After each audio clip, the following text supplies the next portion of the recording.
Bueno, pues muchísimas gracias por su asistencia. Pues como siempre, cada año entregamos un informe sobre violaciones de derechos humanos a defensores de derechos humanos por la labor que realizan. Entonces, aquí pues vamos a hablar sobre puras cifras donde el Estado es el perpetrador.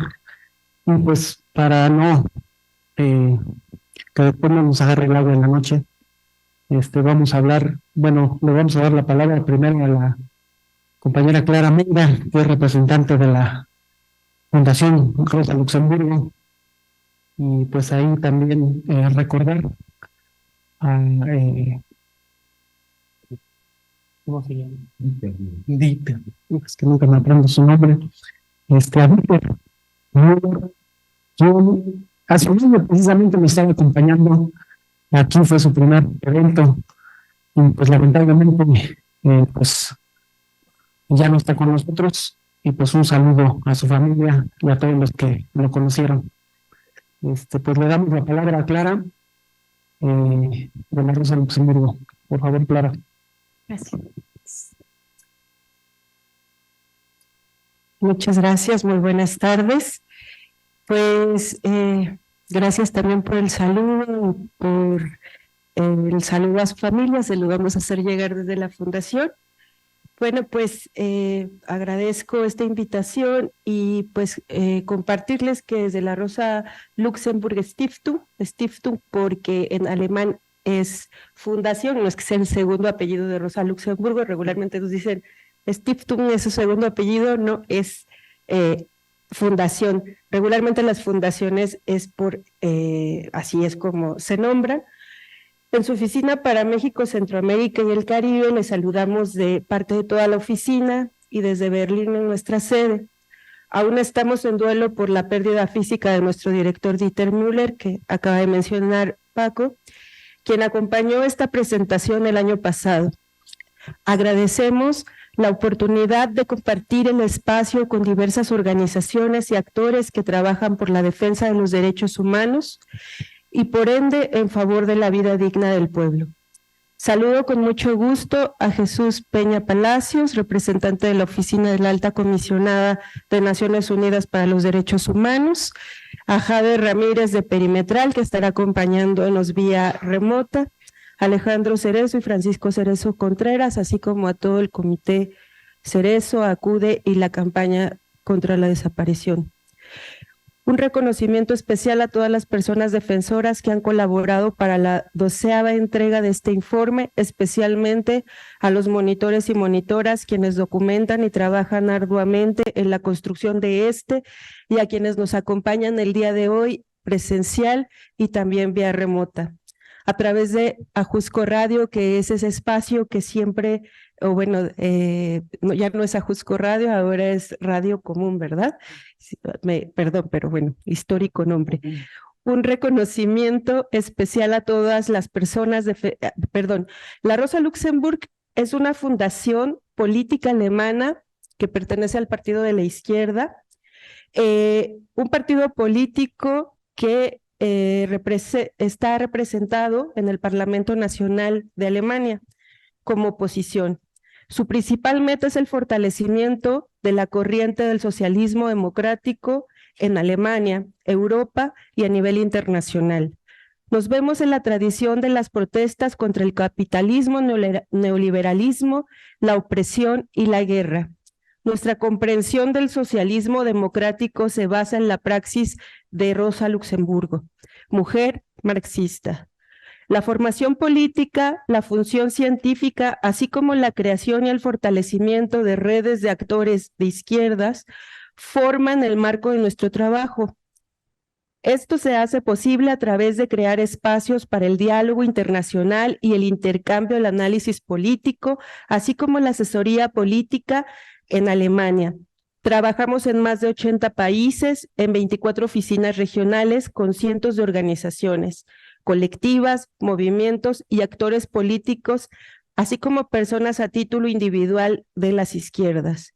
La oficina regional en México abrió sus puertas en el año 2008, ya este año tenemos formalmente 15 años de estar en este país y nuestro trabajo lo realizamos en Guatemala, Nicaragua, organizaciones de Nicaragua, Costa Rica y Cuba, así como México. El día de hoy, martes 22 de agosto de 2023, Acude, organización coparte de nuestra oficina, presenta su informe anual sobre violaciones a derechos humanos de las personas defensoras en México.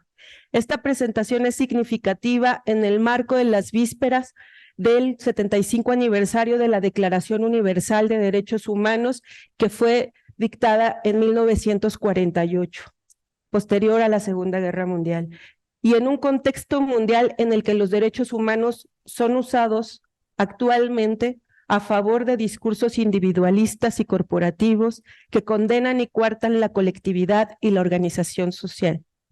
Como cada año, este informe evoluciona y aporta a los procesos de defensa y promoción de los derechos humanos. Un importante ejercicio de Acude, Comité Cerezo y la campaña nacional contra la desaparición forzada, que han venido realizando durante más de una década, lo cual es digno de reconocerse y de visibilizarse. Por lo que también nos preocupa y ocupa la situación de vigilancia ilegal por diversos medios, a la que han sido sometidas sus personas y colectivos, por documentar graves violaciones a derechos humanos. Estos seguimientos, bueno, fueron informados que se dieron de manera muy sistémica en el año 2022 y como Fundación Internacional estamos al tanto de esta situación y nos preocupa. Así como el riesgo que todo esto implica para cada una de sus personas y por tanto al Movimiento Nacional de Derechos Humanos. Como Fundación Internacionalista de Izquierda, consideramos que la justiciabilidad y la garantía de los derechos humanos, en especial a la memoria, la verdad y la justicia, son la médula que debe sostener a una estructura de transformación y justicia para los pueblos. En el mismo caso se encuentran los derechos colectivos que vinculan los bienes sociales con las luchas populares, cuyo sentido originario ha sido un cambio de sistema, así como la construcción de un horizonte digno para la humanidad. Les saludamos y agradecemos mucho el trabajo que han hecho hasta el día de hoy.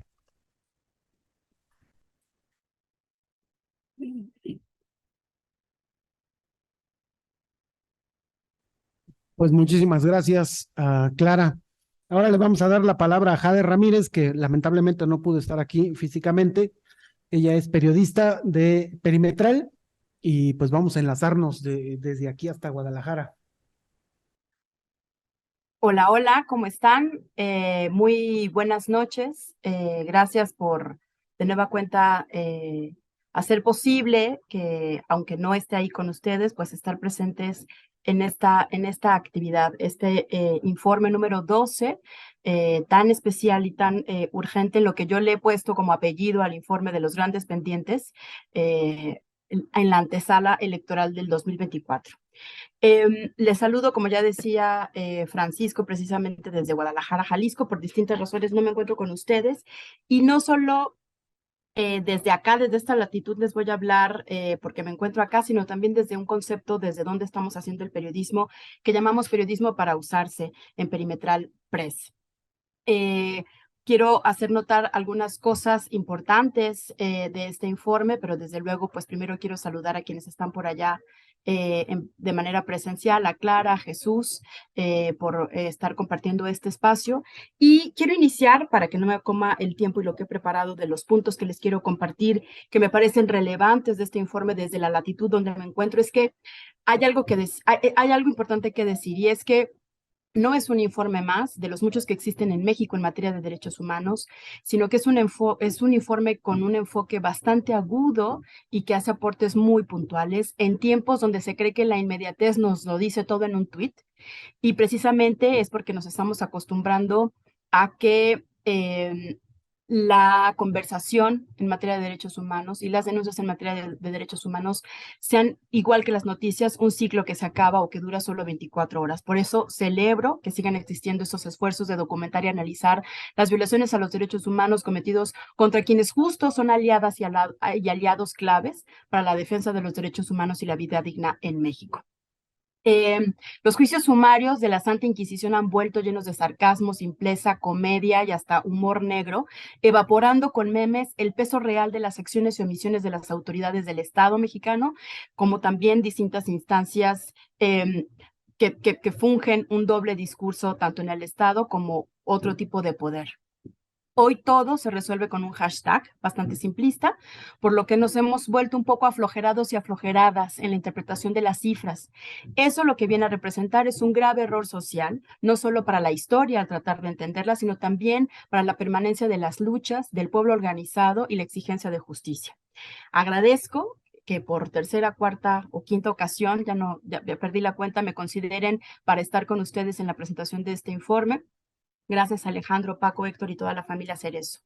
Voy a ver si es posible que me apoyen en compartir una serie de láminas que he preparado para dar pauta a los puntos que quiero abordar. Como les decía, Perimetral Press es un medio basificado en Jalisco que tratamos de abordar lo que pasa en todo Occidente, no solamente lo que sucede en esta latitud, que es Jalisco o Guadalajara, sino mucho al interior del estado y también en todo el occidente, que ya nos considera un poco también parte del norte de México, ¿no? Lo que estoy proponiendo para interpretar los números que nos ofrecen en este informe número 12 es básicamente una cosa que se viene presentando desde hace varios años atrás, ¿no? Y es el baile de las competencias y los deslindes del gobierno federal y los gobiernos estatales y viceversa, donde terminan ambas competencias, ¿no? Siendo omisos y criminalizantes con sus acciones,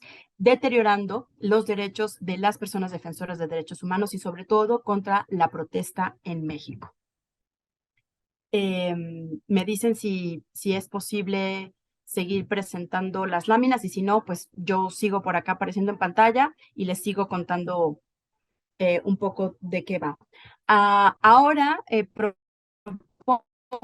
hay un mapa muy importante que muestra el Comité de Cerezo y Acude en este informe, donde las estadísticas que se presentan se tornan en color rojizo y marrón con preocupación del centro hacia el sureste, sin lugar a dudas, y pareciera que del centro o del occidente hacia el norte, la cantidad de hechos y eventos que se presentan son muchos menores. Sin embargo, lo que sucede del centro o del occidente hacia el norte también es representativo de la descomposición y lo que genera y lo que inhibe el derecho a organizarse. Sin embargo, hago notar y como se dice en este informe, no cesa ni se renuncia al derecho a luchar y a organizarse, y sobre todo a seguir evidenciando el listón de problemas que devienen de las violaciones a los derechos humanos y que el pueblo decide organizarse, salir, protestar y seguir poniendo el dedo en la llaga sobre los grandes pendientes en la materia. En el mapa que el informe presenta, claramente se ve que los mayores eventos y los actos de la autoridad se cometen hacia el centro y el sureste de México, pero quiero justificar por qué me voy a detener a contextualizar también lo que está pasando en el occidente y en el norte del país, donde luego siempre hacemos reclamos de que solo se mira desde el DF lo que le importa mucho a la Ciudad de México, ¿no? Y el resto del país pues también cuenta y están pasando cosas realmente bastante complicadas. Hay otra cosa que quiero puntualizar, que no solo son estas omisiones o estos deslindes cuando de pronto el gobierno federal dice, esos son competencias y violaciones contra defensores y defensores de derechos humanos que le competen al Estado, o el Estado o las entidades federativas le dicen al gobierno federal, esa es tu competencia. Aparte de eso, en esta actuación bipolar de los gobiernos, prácticamente hay una complejidad en el contexto que tiene que ver con lo que pasa en Jalisco, Nayarit, Colima y Michoacán, que son estados muestra de cómo la cuarta transformación, este ideario o este paradigma político con políticas públicas muy específicas, pues no permean en todo el país.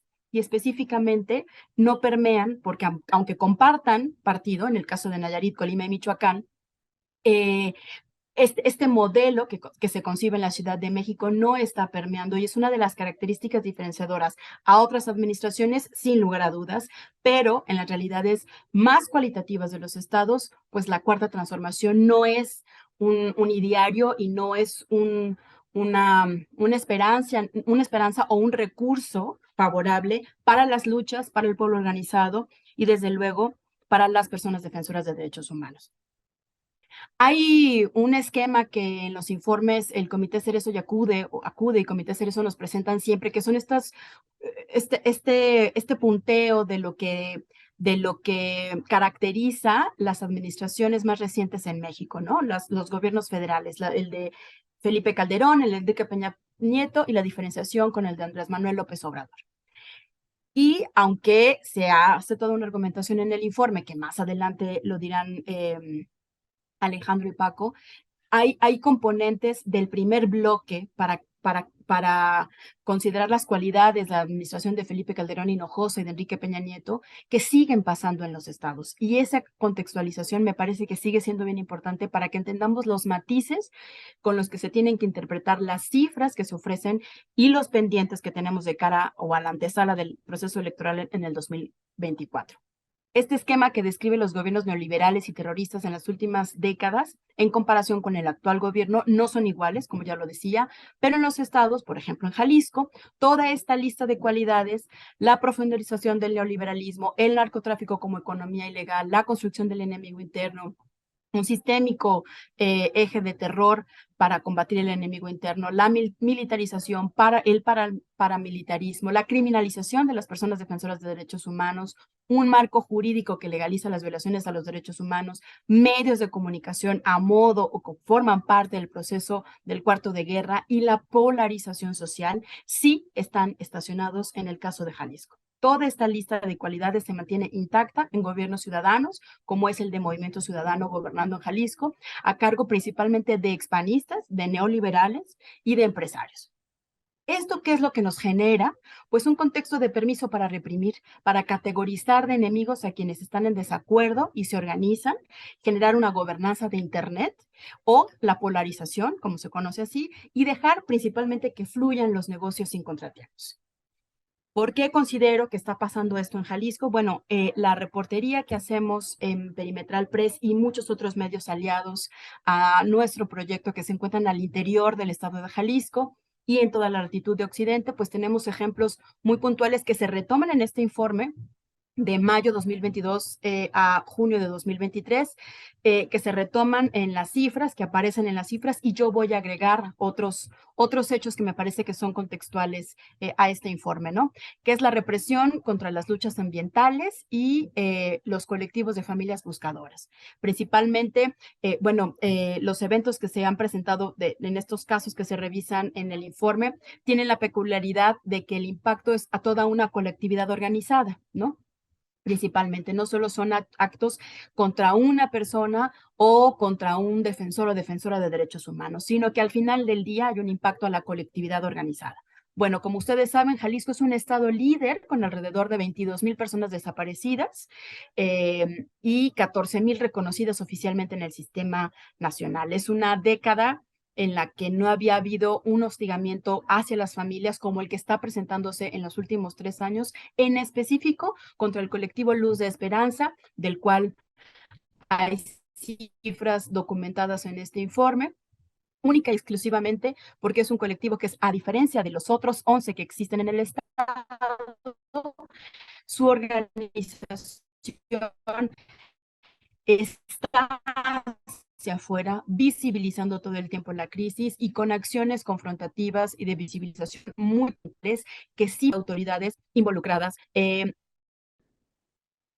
esta crisis de Luz de Esperanza comenzó a hacer esta pega de fichas en los totems existen para promoción turística y ya no solo la policía municipal ejerce represión, ejerce hostigamiento, seguimiento, fotografías, sino ahora también la autoridad administrativa, que es un titular de Secretaría de Turismo en Tlaquepaque, se siente con la atribución de interrumpir el ejercicio del colectivo de pegar fichas de búsqueda de sus familiares desaparecidos. Es un hecho que está documentado, una serie de eventos que están documentados en este informe y que es la muestra de botón del nivel de represión que existe ante al derecho a la protesta. También el Comité Salvemos el Bosque del Nixtiquil, entre el 31 de mayo y junio, fue criminalizado y hostigado por la Fiscalía General de la República, quienes, integrantes de esta organización, fueron a hacer un trámite administrativo a la Fiscalía y de pronto fueron retenidos porque se enteran de que hay una serie de carpetas de investigación abiertas en su contra, ¿no? Sobre todo lo que hace este comité Salvemos el Bosque del Nixtiquil en la periferia del área metropolitana de Guadalajara, pues es defender un área natural protegida contra la voracidad de las inmobiliarias, que son el brazo preferido de este gobierno Movimiento Ciudadano y este gobierno que está en teoría del lado de las personas, ¿no? Es otro hecho que se evidencia en el informe. Y además de además de solo darlo a conocer en los medios de comunicación, pues naturalmente la red de todos los derechos para todas y para todas las personas hicieron público información sobre estos actos de la voracidad inmobiliaria que no solo está atacando al bosque, sino también a las personas que se organizan en la defensa del bosque del Nixtiquil. Hay otros hechos importantes que se retoman en este informe y que además salen de la ciudad, ¿no? Como es el caso de la criminalización a las juventudes, a dos tipos de juventudes, tener para interpretar las cifras de este informe y de otros informes de los que nos podemos acercar.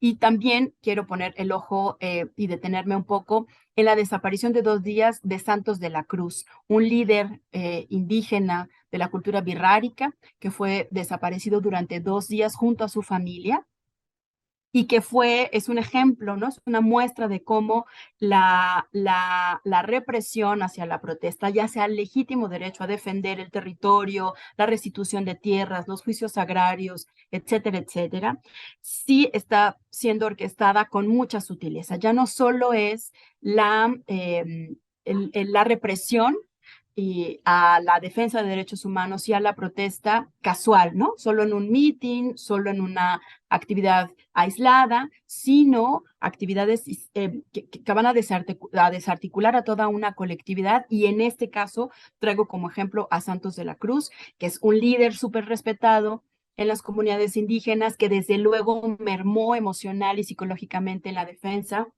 en los grandes avances legales que tuvieron en este conflicto territorial y de despojo en la frontera entre Jalisco y Durango y Nayarit por la restitución de 10,700 hectáreas. Y bueno, este evento es un impacto masivo, por lo menos en 3 comunidades de una cultura tan amplia como es la de la cultura birrárica, ¿no?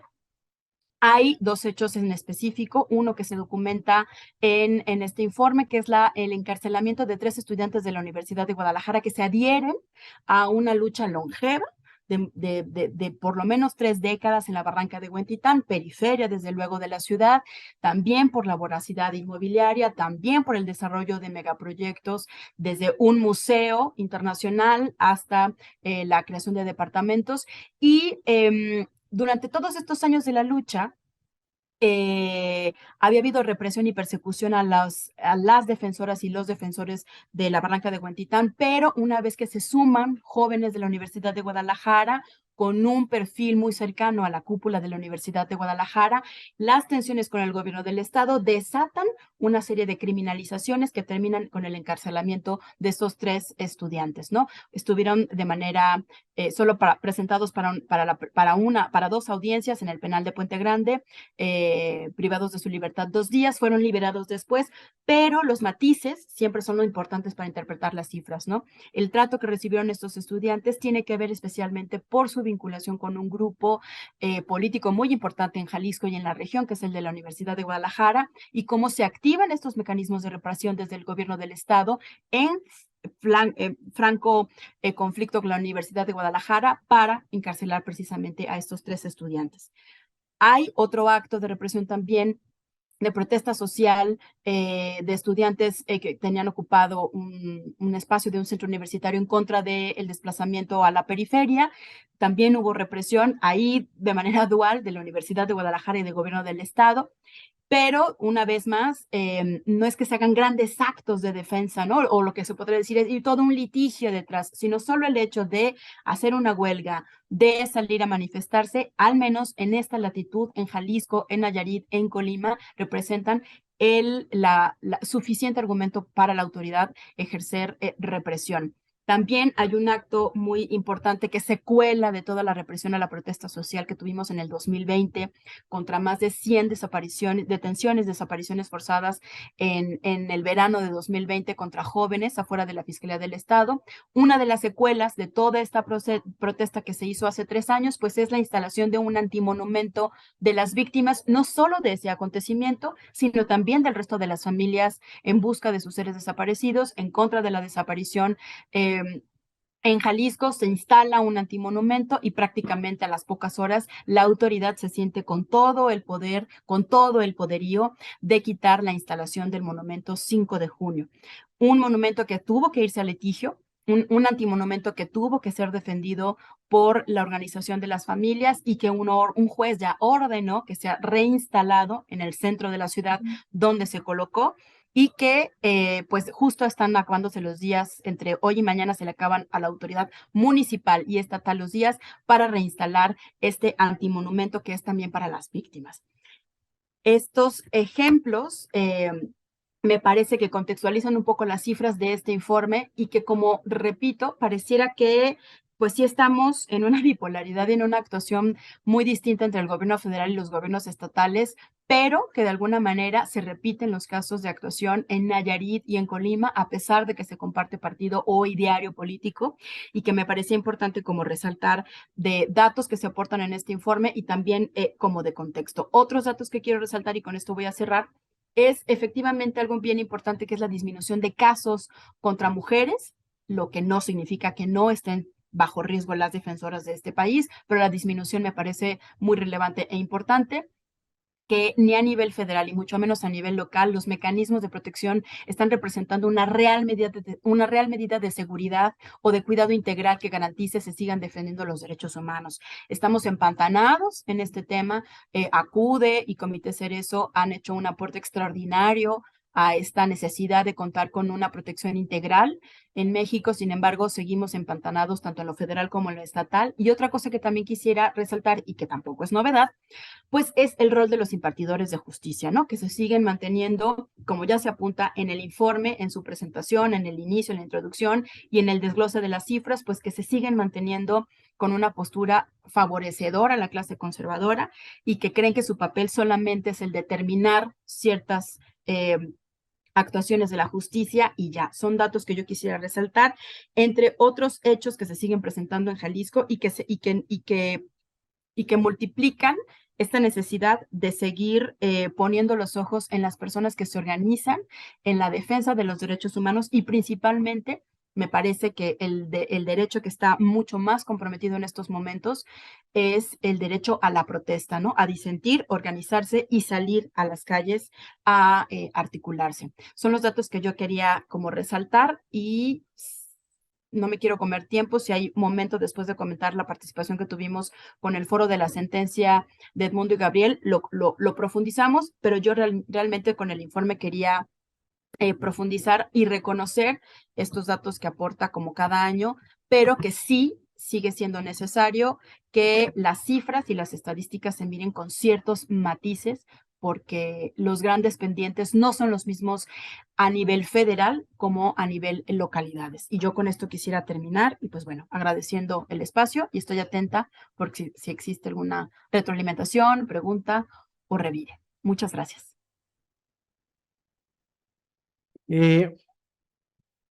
Pues muchas gracias a Jade y pues le vamos a dar la palabra a Jesús Peña Palacios, que también ya nos ha acompañado varias veces y agradecer, ¿no? Que el alto comisionado de la oficina del alto comisionado de la ONU, pues también esté presente y pues nos dé un poquito del análisis que tiene sobre el informe y sobre lo que ha visto o ha documentado pues en México, ¿no? Entonces le damos la palabra a Jesús. Muchas gracias. Pues muy buenas tardes a todas, a todos. Por supuesto, cordial saludo a Jade, con quien compartimos grandes tiempos en el mecanismo de protección. Un saludo en la distancia, Jade. Espero que te vaya muy bien. Por supuesto, Francisco, Alejandro, Clara. Por favor, transmite también el saludo de la oficina, el abrazo solidario de la oficina a todo el equipo de la Fundación Rosa de Luxemburgo por el fallecimiento de Dieter Müller, con quien, como bien decían, compartimos mesa acá y espacios en la defensa de derechos humanos. Y en fin, para quienes nos siguen a través de las redes sociales, de Radio Común, para todas y todas las amigas y amigos en esta causa de los derechos humanos, pues muy buenas, ya casi buenas noches. Y como un año más, como bien nos decías, para la oficina es un honor poder volver a compartir con ustedes, acompañarles en la presentación de este informe, acompañar este esfuerzo de acción urgente para defensores de derechos humanos, acude del Comité Cerezo y de la campaña nacional contra la desaparición forzada. El informe que tendrán en todos ustedes, sin lugar a dudas, representa un esfuerzo de muchas personas para acompañar, dar asesorías, defender, promocionar los derechos humanos de forma solidaria y voluntaria. Y quería destacar esta parte porque no solo es el trabajo de documentación, importante sin lugar a dudas, a través, como ya nos decía Clara, de voluntarios que identifican los casos, que los registran, que buscan la información, que la analizan, que la sistematizan, que sin lugar a dudas hay un importante trabajo. Y como nos decía Clara, más en un año que celebramos el 75 aniversario de la Declaración Universal de Derechos Humanos. De alguna manera, el documento por lo cual creo que todas y todos hoy estamos acá y que si cabe aún más valoramos el trabajo que hay detrás de este informe en este contexto del 75 aniversario de este documento, la Declaración Universal que nos recoge esos derechos fundamentales que deben de protegerse en el mundo entero, y que es esta labor tan importante que hacen las personas defensoras de los derechos humanos. Y creo que todos los aquí presentes no podemos y debemos, sin lugar a duda, reconocer en la Declaración Universal este documento que nos permite satisfacer las necesidades de nuestro tiempo, a pesar de los 75 años transcurridos, y unirnos todos a su promesa de libertad, igualdad y justicia para todas y para todos. Yo creo que el informe también contribuye sin lugar a dudas a estos objetivos. Es, como decía, un trabajo voluntario de personas que nos permiten un acercamiento a la realidad, un conocer mejor la situación que se vive. También, además, ya lo decía Jade, además, evidencia el informe la universalidad y la indivisibilidad de los derechos humanos y nos anima, yo quiero decir esto, creo que a reflexionar a todos sobre el futuro de los derechos humanos. Hay cifras positivas, yo creo que eso siempre es digno de saludarse y de felicitarse, pero pues también hay otras que nos llaman y nos deben llamar a la reflexión de por qué está pasando lo que ocurre, por qué suceden estas violaciones. Pero yo también lo he dicho otros años y lo quiero reiterar, documentar casos de violación de derechos humanos ya es por sí una tarea ardua y demandante, pero si además esto se mantiene a lo largo de los años, y yo creo que hay aquí un gran mérito de ustedes, de año tras año, volvernos a convocar por en torno a agosto para un año más, volvernos a presentar el informe, volver a conocer la situación, analizarla en el contexto de muchos años ya acumulando esa consistencia, incluso en años como el COVID, que fueron mucho más difíciles. Esa consistencia realmente es un trabajo loable y felicitaciones a todas y a todos los que lo hacéis posible. Porque además una presentación pública como la de hoy no solo es un ejercicio de transparencia, es también una acción de incidencia que logra que el esfuerzo de documentación que se ha hecho trascienda al espacio público, lleve a la reflexión y a la discusión en la sociedad mexicana. Pero también la presentación de un informe como el de hoy es un mensaje claro para las víctimas y sus familias. Su vida y su integridad son importantes. La violencia y la agresión que han sufrido no quedan en el olvido. ustedes están presentes y no están solos ni solos en su búsqueda de justicia. Y por eso es importante la labor que se hace desde ACUDE, desde el Comité Cerezo, desde la campaña nacional por la desaparición, contra la desaparición forzada, porque ese es trabajo que dice el que también les coloca a ustedes como personas defensoras de los derechos humanos. Ya nos decía Jade, abortó varios de los datos, y es así que este y otros documentos que se vienen publicando en el país son insumos para conocer la realidad, para enriquecer el análisis de la problemática, para proponer recomendaciones, para avanzar en solución y también para evaluar los progresos que se vienen produciendo en términos de prevención, protección, promoción de los derechos humanos. Y por supuesto, yo quería también dar un sincero reconocimiento a la Fundación Rosa Luxemburgo, porque sin vuestro apoyo decidido, constante, cambia quien está a cargo, pero seguís apoyando este esfuerzo, y sin vuestro esfuerzo yo creo que este informe no se hubiera podido llevar a cabo todos estos años. Así que muchas gracias por estar acompañando permanentemente este informe.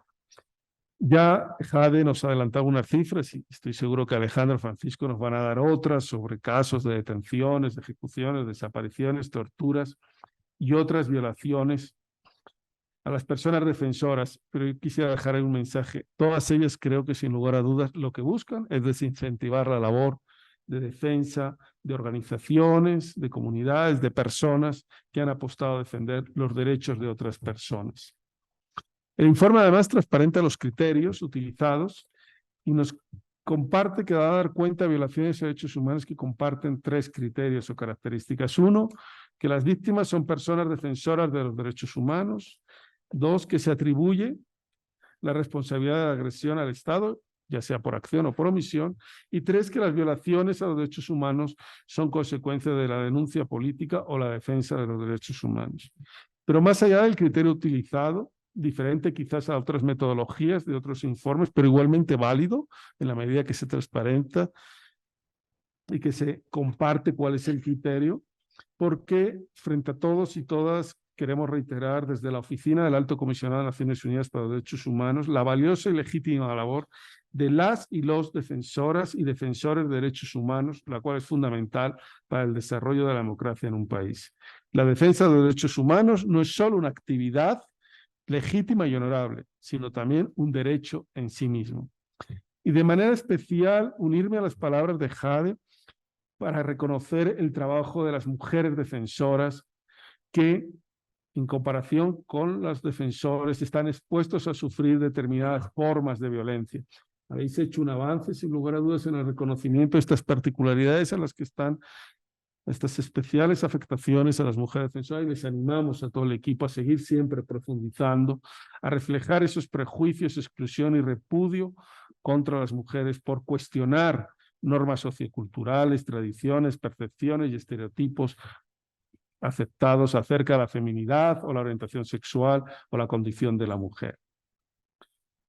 Frente a las agresiones que enfrentan las y los defensores de derechos humanos, siempre es importante recordar la obligación de todas las autoridades de garantizar la existencia de condiciones de seguridad para el pleno ejercicio de todos los derechos humanos, incluido el derecho a defender derechos humanos, según se desprende de los tratados internacionales de derechos humanos y de la propia Constitución mexicana.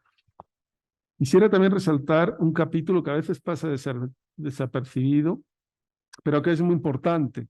Porque sí, se hace un recuento, Jade ha hecho un amplio recuento al que me sumo y en el que coincidimos en distintas prioridades, en distintas agresiones que estarían a la cabeza, como la defensa del ejercicio de la protesta o la defensa del medio ambiente, el tema de las familias buscadoras. Pero también es importante destacar las recomendaciones. Hay un esfuerzo del equipo de plantear de manera creativa alternativas a las situaciones que se vienen viviendo. Y quisiera destacar 2 que son para nosotros importantes, o destacarlas antes de daros la palabra para que nos ilustréis sobre los datos. Una que tiene que ver, ustedes dicen que hay que ir más allá de los mecanismos o sistemas de protección física. Totalmente de acuerdo. Diría tampoco la opción, el mecanismo federal de protección es una apuesta válida, necesaria, pero hay que ir más allá. sin lugar a dudas, y como ustedes dicen, implementar esas políticas públicas encaminadas a prevenir las violaciones e investigar con debida diligencia los actos de violencia en contra, como nos decía Jade, y la sanción a los responsables. Y la otra recomendación importante es esta que tiene que ver con el rol que cumplen las personas defensoras de derechos humanos y que nos sumamos a esa recomendación de realizar campañas que sensibilicen sobre la labor de las personas defensoras que realizan y el trabajo que realizan en bien de todas y todos, como una manera para contrarrestar la estigmatización y la criminalización en su contra. En fin, no me quiero extender más para darles que nos puedan ilustrar sobre los datos fundamentales. Simplemente reiterar que hay que seguir reconociendo la inestimable de trabajo de personas, grupos, organizaciones, colectivos, movimientos sociales, asociaciones y organizaciones de la sociedad civil que trabajan en la protección y la promoción de los derechos humanos. Con su labor contribuyen a la eliminación de las violaciones de derechos humanos y al fortalecimiento de la democracia y el Estado de Derecho. Por eso no me queda sino agradecer a ACUDE, al Comité Cerezo y a la Campaña Nacional contra la Desaparición Forzada por la elaboración de este informe y felicitarles una vez más por su constante labor y seguimiento año con año. Muchas gracias. Pues muchísimas gracias. Y bueno, pues efectivamente vamos a pasar un poquito a las cifras que, como bien lo han dicho o se ha señalado, no son todas las personas defensoras de derechos humanos que han sido atacadas, que han sido ejecutadas o desaparecidas. Es muy probable que en muchos casos no los hayamos podido registrar, también porque a veces la persecución política en contra de los familiares que denuncian, que se atreven a denunciar una violación a los derechos humanos, pues también son víctimas de nuevas violaciones a derechos humanos. Entonces, en ese sentido, hay casos que no trascienden a la opinión pública y también, pues, recordar que los datos que nosotros sistematizamos, pues, la mayoría son de fuentes abiertas, ¿no?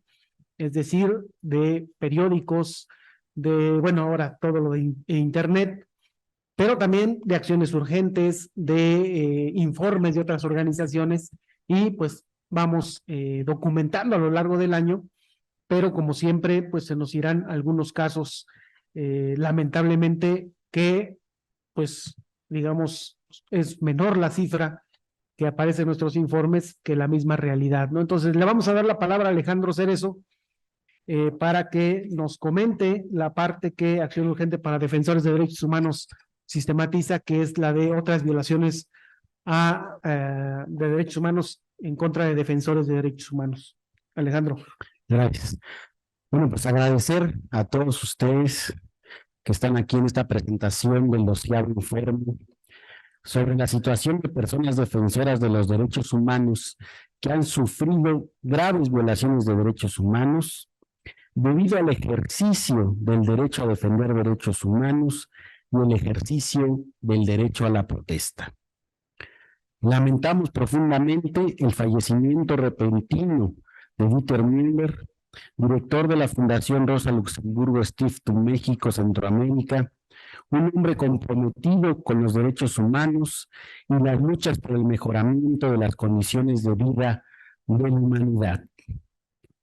También queremos agradecer el esfuerzo colectivo que hace posible este informe, desde los documentadores y sistematizadores de los datos hasta las diversas personas y que de múltiples formas se solidarizan con el trabajo de 3 esfuerzos organizativos diferentes: la Campaña Nacional contra la Desaparición Forzada, el Comité Cerezo México y Acción Urgente para Defensores de los Derechos Humanos, y que hacen posible todas estas personas que hoy presentemos este informe. Este año decidimos titular nuestro informe como los grandes pendientes, ya que creemos que uno de estos está relacionado con el derecho a la reparación integral del daño generado a las personas defensoras debido a las violaciones de derechos humanos que han sufrido. Este gran pendiente es el desmonte de las estructuras que hacen posible las graves y otras violaciones de derechos humanos que están documentadas en el presente informe. Si no se investiga, si no se juzga y se sentencia a los perpetradores intelectuales y materiales, así como a los beneficiarios de las violaciones de los derechos humanos, la impunidad permanece. Y al permanecer la impunidad, las violaciones de derechos humanos se repiten. Si se continúa con la misma formación, con la misma doctrina del enemigo interno, con la doctrina contrainsurgente, en las estructuras más duras, como son las Fuerzas Armadas, no se desmontan las estructuras que hicieron posible las violaciones de derechos humanos. Al contrario, se fortalecen y siguen actuando en las sombras. ¿Y qué nos dicen las cifras? Por favor, Bueno, tenemos que 128 eventos sucedieron en este periodo del 1 de junio al 31 de mayo. Estos eventos implicaron 188 actos violatorios de derechos humanos. De estos 128 eventos, 48 afectaron a organizaciones independientes y 47 a comunidades, 32 a personas en individual. Siguiente, por favor. Vemos aquí la gráfica general de cómo han ido desde el 2013 hasta la actualidad las cifras. Y aquí queremos destacar que a partir del 2021, en este sexenio, empiezan a aumentar las otras violaciones de derechos humanos. De tal manera que el año pasado son 147 y la tendencia, por desgracia, de este año puede ser que aumenten aún más esta cifra. En la siguiente gráfica vemos que el mérito a la ciudad más violadora de los derechos humanos lo tiene la Ciudad de México, gobernada por Morena, por Claudia Sheinbaum. Le sigue Michoacán, gobernada por Morena. Le sigue Chiapas, gobernada por Morena. Oaxaca, gobernada por Morena. Veracruz, gobernada por Morena. Yucatán, gobernada por Morena. Entonces, bueno, Puebla, gobernada por Morena, y así. Entonces, el análisis es que, si bien es cierto, en la dinámica federal ha disminuido en cierta medida las violaciones de derechos humanos perpetradas contra personas defensoras, no así en las entidades federativas o estados de la República. No obstante, haya un cambio de color del gobierno en la entidad. En la siguiente vemos otra forma de ver las violaciones de derechos humanos con un mapita. El más rojo pues es el que ha ganado, que es Ciudad de México, y va bajando de tonalidad hasta los estados que tienen menor número de violaciones de derechos humanos, y hay otros estados que no aparecen, y simplemente no aparecen, no porque no sucedan las violaciones de derechos humanos, sino porque no tuvimos la capacidad suficiente para recopilar los datos en esos estados. Luego viene otra gráfica donde nos dice cuál es la modalidad por excelencia utilizada en este sexenio por los perpetradores, y gana directamente la comisión. Es decir, el perpetrar de manera directa las instituciones o los servidores públicos la violación de derechos humanos. Y la modalidad de adquiesencia, que es la utilización de grupos particulares para perpetrar las violaciones de derechos humanos, solamente se presenta en un 16%. Aquí vemos esta gráfica, la que sigue, donde vemos la afectación a 48 organizaciones, a las comunidades en 47, contra el año pasado en términos de organizaciones eran solo 29 y comunidades 28. Entonces sí hay un incremento bastante notable de afectaciones, sobre todo a organizaciones independientes, que no vienen al informe, pero por ellas entendemos aquellas que no se pliegan a la dinámica electoral de ningún partido político electoral. Viene esta gráfica que siempre nosotros insistimos que es por sexo, porque no tenemos la capacidad de recopilar los diferentes géneros afectados de las personas defensoras de derechos humanos. Entonces tenemos que realmente baja en el término de afectaciones a mujeres y se incrementa a hombres comparado con el informe anterior, que era básicamente 50% y 50%. Tenemos la tipología de los eventos. En este informe, la agresión, como en los años anteriores, sigue siendo el primer lugar con 60 eventos, pero aquí cambia la modalidad respecto al año anterior y se presenta directamente como la clase en términos de golpes, es decir, agresión física directa a las personas defensoras. En segundo término, el desalojo, y en tercero, los disparos con armas de fuego.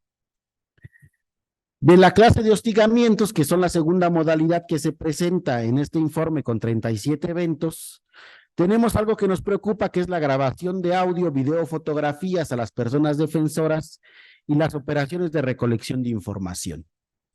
Y aquí es interesante porque una de las recomendaciones que hacemos al Estado mexicano es que se abstenga de realizar labores de inteligencia, diría Cabecita de Algodón, ¿no?, contra las personas defensoras, porque no tiene por qué hacer una labor de inteligencia contra personas defensoras, al menos que suponga que son delincuentes organizados, ¿no?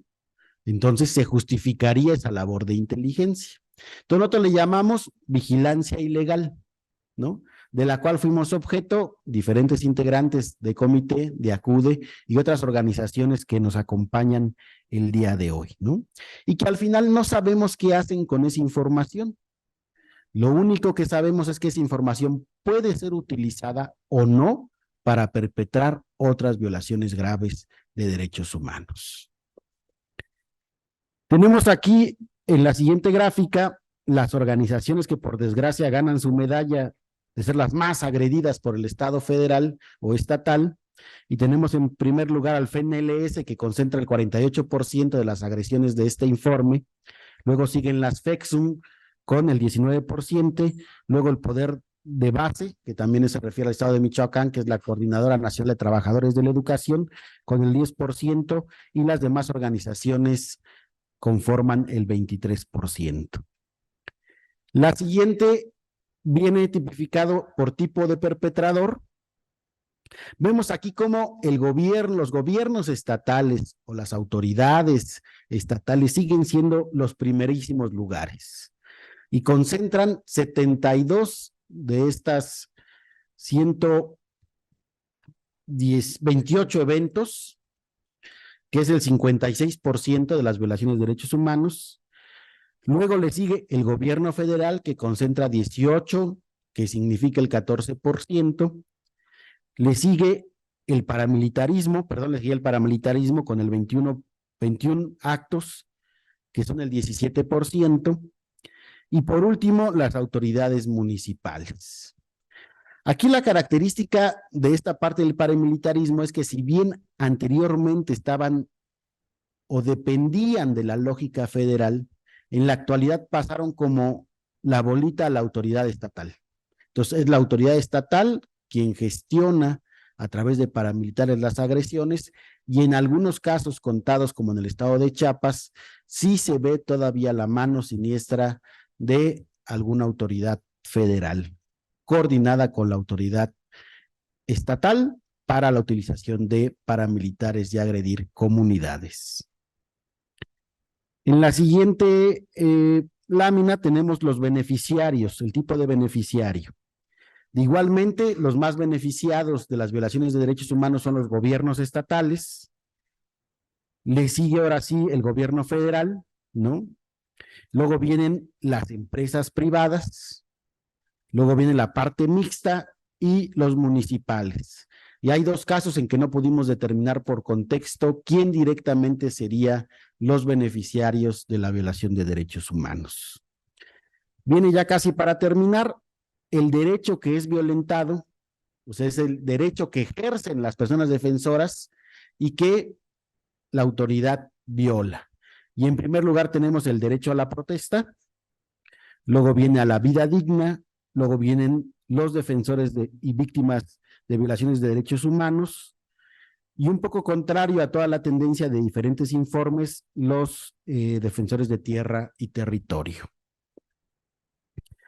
Nos gustaría destacar 4 conclusiones, 4 aspectos preocupantes de este informe, que es el incremento de las violaciones de derechos humanos dirigidas contra organizaciones independientes de 39 a 48 y de comunidades de 28 a 47.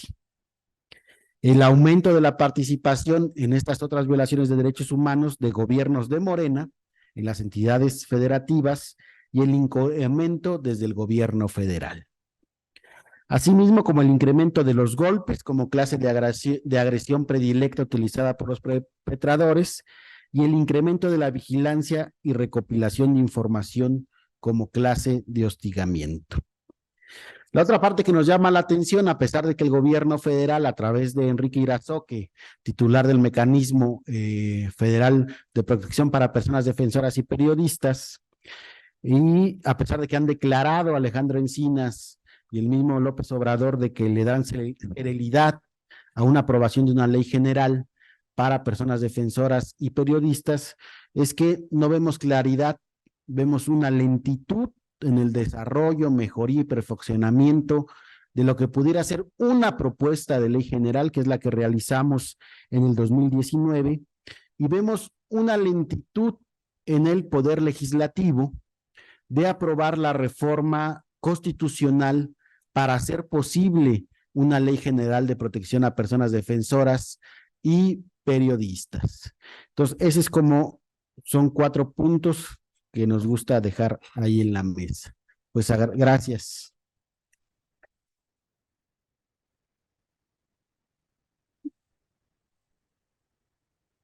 Bueno, y pues para terminar, nosotros vamos a dar las cifras de ejecuciones extrajudiciales, desaparición forzada y detención arbitraria.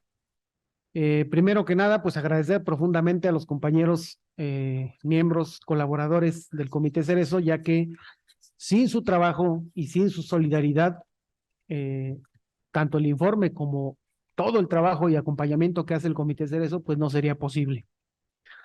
También recordar aquí que hay compañeros del Frente Nacional de Lucha por el Socialismo, y recordar a Gregorio de la Cruz, quien el 23 de julio del 2023 fue víctima de una ejecución extrajudicial en el estado de Veracruz, siendo él de Hidalgo, de la región de las Huastecas. También saludar a Higinio Bustos Navarro, que es un preso de conciencia también del Frente Nacional de Lucha por el Socialismo, que lleva ya más de 2 años en detención sin pruebas, realmente acusado de homicidio. Y también uno de los casos que sucedió este año en Querétaro, en la comunidad de escolásticas, de una comunidad que está defendiendo un pequeño bosque, es como un oasis en Querétaro, defienden el bosque, defienden el agua, y como siempre hay otros intereses privados ligados a las autoridades estatales que intentan pues arrebatar ese pedacito de agua y de bosque, y por esa situación pues 3 personas están actualmente detenidas con medidas cautelares bastante graves, María Trinidad Osornio Flores y Jonathan Fajardo Bocanegra, más otro detenido. Y también cuando la comunidad empezó a preguntar dónde estaban estas personas, que se configura la desaparición forzada, ya que durante 6 horas negaron la información de dónde estaban, pues en lugar de que pues dieran la información, mandaron a los granaderos, golpearon, y 8 personas también fueron detenidas, fueron torturadas y también fueron víctimas de desaparición forzada. Entonces también un saludo a los familiares y a toda la comunidad que está defendiendo ese pequeño pulmón en el estado de Querétaro. Efectivamente, lo que vamos a ver muy rápidamente, porque son muchos temas, pues las detenciones arbitrarias, por favor la que sigue, ahí vamos a ver desde el 2006, desde el 1 de diciembre del 2006 hasta el 31 de mayo del 2023 y vamos a ver la gráfica de los casos documentados de detenciones arbitrarias. Vamos a ver ahí con Calderón que empieza sus primeros años con bastantes detenciones y después con la declaración de la guerra contra el narcotráfico, pues como siempre decimos es el costo político por cometer una ejecución extrajudicial es menor en medio de una guerra que se está librando supuestamente en contra de la delincuencia organizada, pero pues que ya es súper documentado que mucha gente que fue ejecutada y fue desaparecida, pues eran personas que no tenían absolutamente nada que ver con la delincuencia organizada. Entonces vamos a ver que bajan las cifras porque hay más ejecuciones y desapariciones forzadas. Viene Peña Nieto y aunque él va a decir, bueno, su discurso es de que ya no hay guerra, incluso los medios silencian lo que hacían en el gobierno de Calderón, que era incluso contar cuántas víctimas por día había, pues lo que vamos a ver es que se va a incrementar la detención arbitraria hasta tener, por ejemplo, en el año 2017, 877 personas que son detenidas de manera arbitraria, ¿no? Y pues recordamos las detenciones masivas que ocurrieron aquí en la Ciudad de México en contra de, pues, mucha gente que salió a protestar por lo que se consideró un fraude electoral. Y vamos a entrar a el gobierno de Andrés Manuel López Obrador, y lo que vamos a ver es, evidentemente hay un bajón increíble en el número de detenciones arbitrarias, pero no quiere decir que no se realicen. Es decir, se mantiene la política de la detención arbitraria en contra de los defensores de derechos humanos. Y bueno, nada más una cifra, son 107 detenciones arbitrarias que logramos documentar, y pues van a ver cómo con Calderón documentamos 999 detenciones arbitrarias que representan el 19%, con Peña Nieto fueron 3,162, es decir, un 60% del universo de detenciones arbitrarias, y con AMLO hemos documentado 1,151, es decir, más que el sexenio de Calderón, un tercio del sexenio de Peña Nieto. Y pues vamos a ver el mapa, donde efectivamente, pues como siempre, Oaxaca es el estado donde mayores detenciones arbitrarias hay, el Estado de México y algunos otros estados. Efectivamente, en el norte, como dice Jade, casi no hay documentación, no porque no sucedan, sino porque no logramos documentar esos casos. Y luego pasamos a las ejecuciones extrajudiciales, donde también vamos a ver cómo con Calderón empieza a subir, llega Peña Nieto y pues sube igual que las detenciones arbitrarias, y nuevamente va a bajar la cifra de defensores de derechos humanos víctimas de una ejecución extrajudicial en el gobierno de Andrés Manuel López Obrador. Y si logramos documentar 18 ejecuciones extrajudiciales, y pues también está la cifra, ¿no? Con Calderón fueron 67, el 20%, con Peña Nieto fueron 184, que representan el 55%, y en este sexenio, que todavía le falta un poco menos de un año, 86 casos que representan el 25% de este universo, ¿no? De los cuales, en Oaxaca, por ejemplo, 14 casos. Si vemos Guerrero, Hidalgo, Sinaloa y Tlaxcala, pues nada más tienen una ejecución extrajudicial. 13 de ellos son indígenas, 5 no indígenas, y 5 mujeres y 13 hombres que fueron víctimas de una ejecución extrajudicial. También lo que vamos a ver es que nosotros englobamos en el derecho a la autodeterminación a las organizaciones que de autodeterminación, usualmente son organizaciones que están defendiendo pues su forma de vida. Luego vienen los de vida digna, ahí es donde aglutinamos a grandes organizaciones que defienden muchos derechos humanos. Vienen después los de territorio y los del derecho humano a la protesta. Después viene medio ambiente, derechos humanos de las víctimas de violaciones a derechos humanos, y una víctima del derecho humano a no ser desplazado de manera forzada, ¿no? También, bueno, vamos a ver un mapa ahí donde Oaxaca, pues tiene la mayoría, son 14, y 4 otros estados donde solamente hay una ejecución extrajudicial. En desaparición forzada, pues lo que vamos a ver aquí nada más es el sexenio, el actual sexenio, y pues vamos a ver un gran pico en el 2020 y después va bajando. Solo documentamos 2 casos de desaparición forzada en este sexenio con los criterios que ya habíamos mencionado, que son los que siempre hemos tenido. Isabel Recinos Triguero, en Chiapas, por el grupo paramilitar Maíz, y que actualmente está libre, ¿no? A comparación de muchos otros casos donde aún se desconoce el paradero real de las personas. Y el otro es Daniel Gómez Santis, que también del Frente Nacional fue detenido desaparecido en Chiapas por otro grupo paramilitar que se llama Los Petules, y que también actualmente, y gracias a la intervención del grupo de trabajo, del Comité contra la Desaparición Forzada de la ONU, que emitió una acción urgente, y pues actualmente Daniel pues también está libre, ¿no?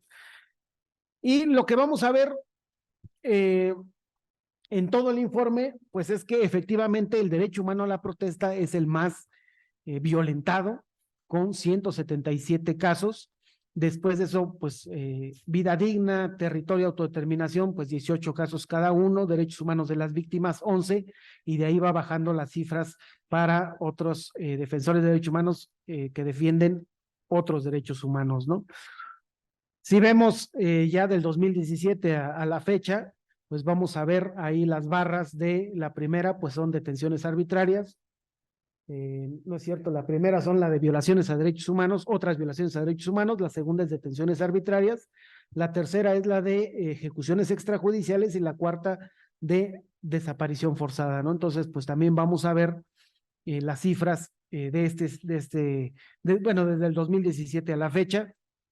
Si los agrupamos, pues también vamos a ver ahí una gráfica donde pues de 1,256 ha bajado por lo menos a la mitad, lo cual pues evidentemente está bien, aunque no quiera decir que el que existan otras violaciones, o sea, que no existan otras violaciones. Y por último, pues el mapa general, donde por estado y por tipo de violación vamos a ver que efectivamente pues la zona centro y la zona del sureste pues son los estados donde mayor violaciones graves a los derechos humanos han ocurrido en contra de los defensores de derechos humanos en el periodo que documentamos en este informe. Y pues también recordar que actualmente pues acompañamos a familiares y a las organizaciones en la Comisión Especial de Búsqueda de un caso que sucedió en el 2007 de Edmundo Reyes Amaya y Gabriel Alberto Cruz Sánchez, que también tuvo que llegar ese caso hasta la Suprema Corte de Justicia de la Nación, quien emitió una sentencia a favor de las víctimas, y que abre la oportunidad, jurídicamente hablando, de crear una comisión especial de búsqueda para todas las víctimas que son de desaparición forzada, ¿no? Entonces, también pues abre un espacio jurídico para que muchas familias también puedan pelear, que la mecánica usualmente del Estado para mantener la impunidad es que te mandan a una oficina, que es la de atención a víctimas, y ahí te resuelven o no te resuelven algo, y te mandan a la PGR y te resuelven o no te resuelven, y tienes que ir, todos los familiares tienen que ir a todas las instituciones, y ni siquiera las instituciones se pueden poner de acuerdo, entonces dan respuestas que solamente pues revictimizan a los familiares de las víctimas de desaparición forzada. La sentencia de la Comisión de la Suprema Corte de la Justicia de la Nación, pues lo que ha logrado es que exista una comisión especial de búsqueda donde estén representadas todas las instituciones, y ahí tengan que ponerse de acuerdo para lograr la búsqueda de las personas víctimas de desaparición forzada, ¿no? Y también, pues haciéndolo público, hemos tenido como comité, como ACUDE y algunas organizaciones que estamos acompañando este caso, pues incidentes graves de seguridad. El caso mismo de Gregorio de la Cruz, pues es también sintomático de que estamos tocando intereses que no quieren ser tocados, y efectivamente también el gobierno mexicano, en coincidencia, pues nos intenta también quitar las medidas cautelares que tenemos por amenazas de muerte desde hace bastantes años, y pues que nosotros lo único que podemos decir es que pues cualquier cosa que le pase a cualquier persona del comité, colaboradores y cercanos, pues la responsabilidad es única y exclusivamente pues del Estado mexicano, ¿no? Entonces, pues agradecerles a todos que hayan venido, también tan noche, sufriendo la lluvia, pero pues gracias por estar aquí, gracias a Jesús Peña, que pues también sus palabras también son importantes, a Clara Meira y pues a Jade hasta allá en Guadalajara, y bueno, Alejandro también, pues que nos hayan dado sus palabras, y pues gracias a ustedes que están aquí escuchándonos, ¿no? Pues eso sería todo. No sé si hay alguna pregunta, duda o comentario.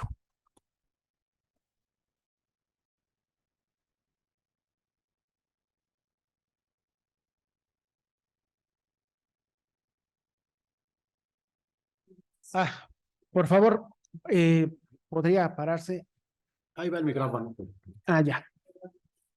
Buenas noches. Buenas noches, muchas gracias por la invitación, Francisco, Alejandro, Héctor, que también nos hizo la invitación hoy directamente.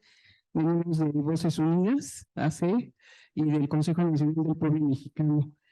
Los felicitamos antes que nada por este esfuerzo tan importante, porque da evidencia clara, fundada, fehaciente de los datos duros, ¿verdad? De lo que está pasando realmente como radiografía de nuestro país en estos ámbitos. Nada más me quedó una pregunta, ¿en qué parte estarían incluyendo, de lo que acabas de mencionar, Francisco, lo de la defensa al agua, del agua en las comunidades? Porque era del territorio, no viene en específico del agua o está inmerso en el de territorio. Es la pregunta, gracias.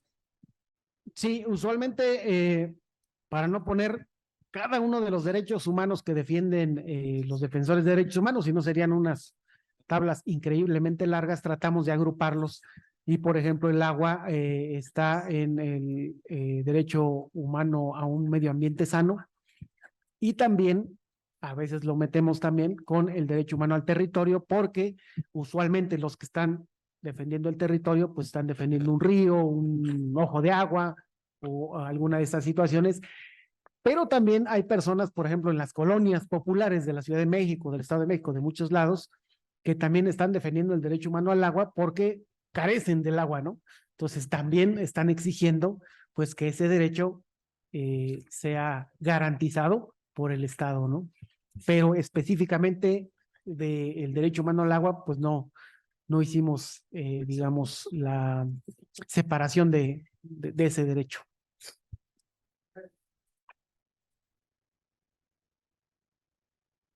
Pues si no hay ninguna otra pregunta, pues muchísimas gracias.